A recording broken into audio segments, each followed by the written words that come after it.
Well, howdy, I'm Mark Dempsey, and here with us is Ronnie Wilson, one of the Hopkins County Master Gardeners who comes in to visit from time to time. Well, not too long ago, we had a serious attack of icy weather. We did. What effect will that have on gardening this coming spring? I don't think much. The benefit to that was add some chilling hours to your fruit trees, and also, it's about an inch accumulation, and that will melt and go into the soil. Yeah, that was the best precipitation we've had for quite some time. Yes, I think since December 1st, we've had 1 inch of precipitation when our average is 6 inches.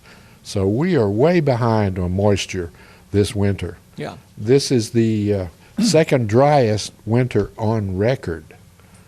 And really? A lot of people are not aware of that, but we haven't had any rain, minimal amount of ice, so it's pretty dry. The second driest winter dating back to when? What was record? That'd be 1900 thereabout. I guess what I'm saying is, what was the most recent winter that was as dry or drier than this one? I don't have any idea. Okay, that's fine. We're number 2. Okay, but this is the second driest. Well, so it's important to do some watering, even though we don't think of that. Yes. Any particular plants that especially need water in the winter? Not necessarily the plants. I think we talked about this on a previous chat. We've touched on it. We need to keep the soil moist so that the organisms in the soil stay alive. Yeah, so flower beds and gardens. Yes, flower beds, gardens. Gardens, yeah. Okay, so some things that we can be doing here in February, and really we're right on the edge of getting the spring gardening season started. But you said it's good time to prune shade trees, fruit trees. Yes, finish your pruning, because with the warm weather and the more sunlight, all of the plants that are dormant are going to break out very soon. So you want to finish all the pruning before they start growing. Mm-hmm.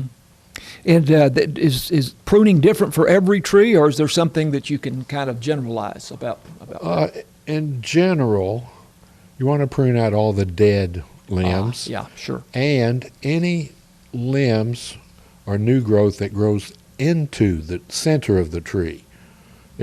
And especially if you've got branches that'll be crossing, they'll rub and cause problems in the future. So take those out. And right now is just a good time to do general shaping. If you have some shrubs that you want to in a certain form, this will be the time to do it. Mm-hmm. Now you say, and Ronnie provides me with some notes each time, which I greatly appreciate. Bush roses can be pruned by about 50%. Yes. That's a lot. It is a lot, but they do recover, and they'll be flourishing as soon as spring gets here. And they do better then if you do. They do better. They'll have more blooms, more flowers. 50%. Yeah, and that's just for the bush roses. If you have climbing roses, do not prune those until after they bloom. If you prune them now, you're cutting off all of the future flowers. Yeah. Well, I think bush roses are much more common in this area. Right. And you say always cutting above an outward-facing bud. Yes.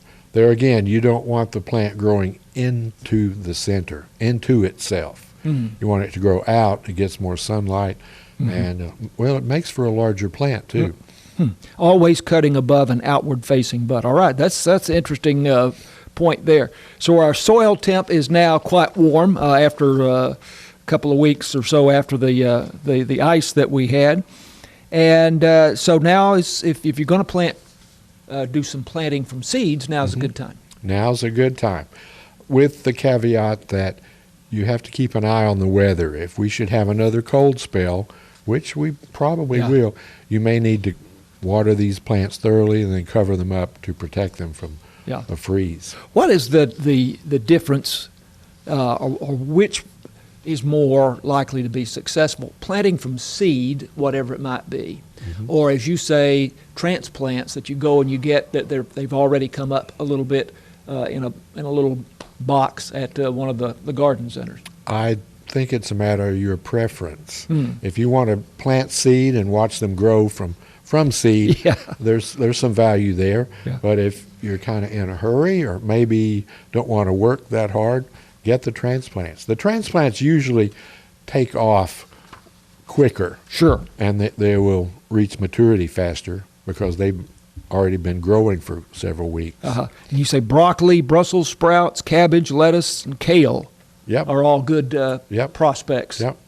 Yep. Anything you can find in the nurseries or garden centers now is okay to transplant if you watch the weather. Right, and if we hear about how is 32 degrees enough to be concerned about, or does it need to get maybe even colder than that?